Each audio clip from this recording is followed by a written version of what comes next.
air elektrolit kita, limau kasturi dengan garam Celtic. Kebetulan limau kasturi kat rumah aku ni dah banyak sangat berbuah. Membazir pula tak petik kan. So kita petik lah semuanya. Kita buat air. Besar-besar buah dia.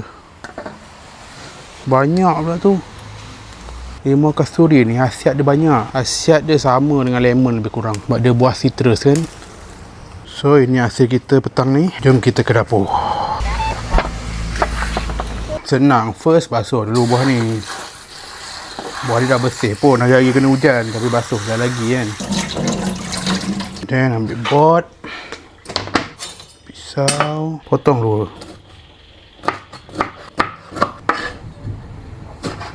Siap potong. Ambil bekas. Ambil squeezer.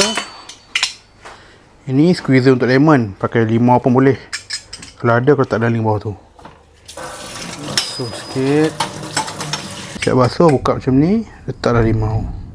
Sebab limau ni kecil, boleh tak banyak. Sebab limau kecil kan, lemon besar. Lepas tu perah lah. Perah lagi. Tambah lagi.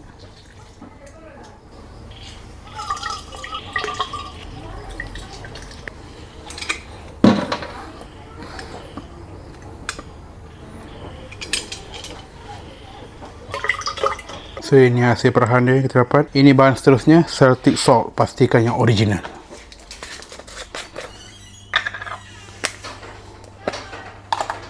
Agak-agak je letak. Cukup.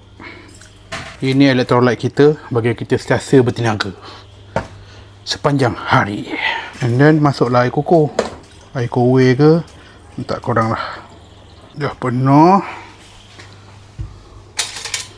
Kacau sikit.